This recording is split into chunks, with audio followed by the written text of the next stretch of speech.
आखिर क्यों इन कुत्तों को हटाने का फैसला हुआ है? जो कुत्ते आपकी दुकान की रखवाली करते थे, रात को सुनसान इलाकों में आपको छोड़ने आते थे, रात के अंधेरे में गौ तस्करों को खदेड़ने का काम करते थे, वो अब नहीं दिखेंगे। जो संदिग्ध गतिविधि भांप कर भौंकने का काम करते थे, जो बिना सैलरी के रात भर आपके मोहल्ले में ड्यूटी किया करते हैं, वो अब एक शेल्टर में बंद हो जाएंगे।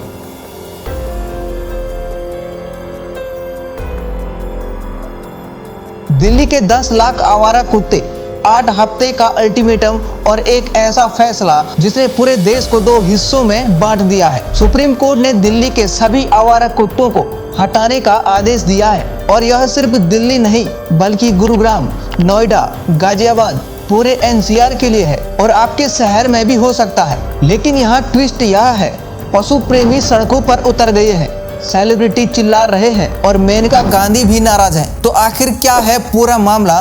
क्यों कुत्तों को हटाने का आदेश हुआ और सीसीटीवी से कुत्तों पर क्यों नजर रखी जा रही है? चलिए आपको विस्तार से बताते हैं। 11 अगस्त 2025 का दिन भारत के पशु कल्याण के इतिहास में काला दिन माना जाएगा या सुनहरा दिन, यह तो समय बताएगा। इस दिन सुप्रीम कोर्ट के जस्टिस जेबी पर्दीवाला और आर महादेवन की बेंच ने एक ऐसा फैसला सुनाया जिसे सुनकर दिल्ली के 10 लाख आवारा कुत्तों की जिंदगी ही बदल गई। कोर्ट ने कहा, हमें जो भी तरीके से हो सके कुत्ता मुक्त इलाका बनाना है। सुप्रीम कोर्ट का साफ आदेश था, 8 हफ्ते के अंदर सभी आवारा कुत्तों को शेल्टर में भेजना होगा।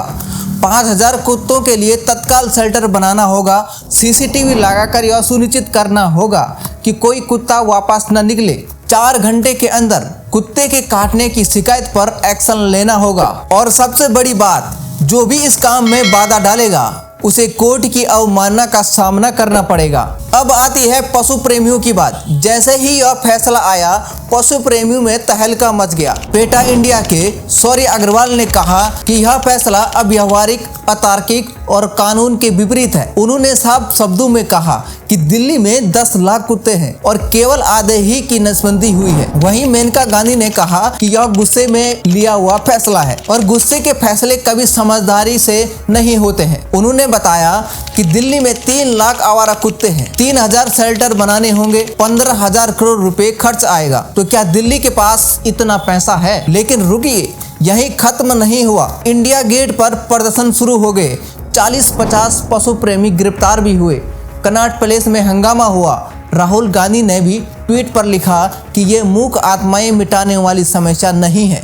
प्रियंका गांधी ने भी कहा कि कुत्ते सबसे खूबसूरत और कोमल जीव हैं। जाह्नवी कपूर और वरुण धवन जैसे बॉलीवुड सितारों ने भी इंस्टाग्राम पर अपनी आपत्ति जताई।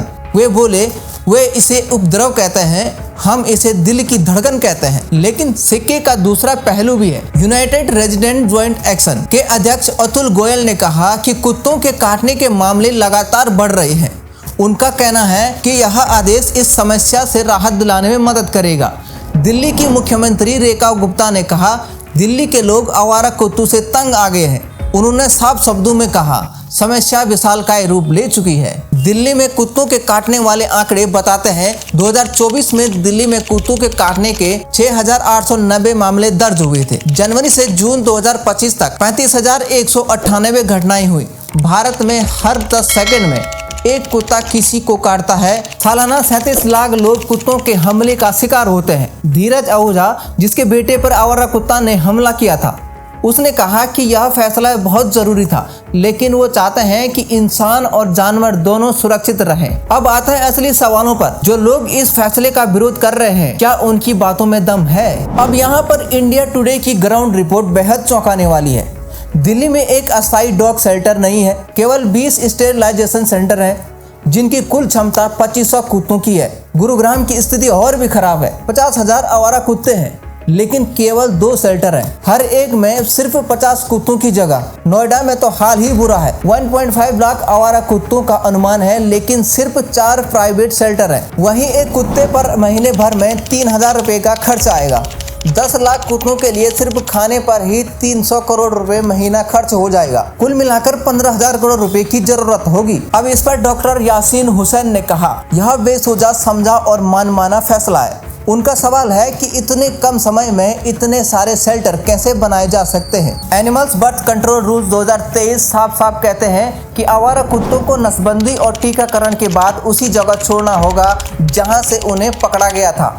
यह कानून है, लेकिन सुप्रीम कोर्ट ने इन्हीं नियमों को बेतुका कह दिया। जस्टिस परदीवाला ने कहा, कभी कानून को किनारे रखकर हकीकत का सामना करो। वकील निशांग माटो का कहना है कि कानून के हिसाब से बस वही कुत्ता हटाया जा सकता है जो रेबीज से पीड़ित हो। कि मई 2024 में सुप्रीम कोर्ट के जस्टिस JK माहेश्वरी की बेंच ने बिल्कुल उल्टा फैसला दिया था। उस समय कहा गया था कि सभी जीवों के लिए करुणा एक संवैधानिक मूल्य है। चीफ जस्टिस BR गवई को भी यह बात समझ आ गई है। उन्होंने कहा है कि वे इस मामले पर नजर रखेंगे, क्योंकि एक ही कोर्ट के दो अलग बेंच बिल्कुल विपरीत फैसले कैसे दे सकती है। तृणमूल कांग्रेस के सांसद साकेत गोखले ने चीफ जस्टिस को पत्र लिखकर आदेश पर रोक लगाने की मांग की है। उनका कहना है कि 8 हफ्ते में पर्याप्त शेल्टर बनाना लगभग असंभव है। अब तमाम दलीलों के बाद बात करते हैं फायदे और नुकसान की।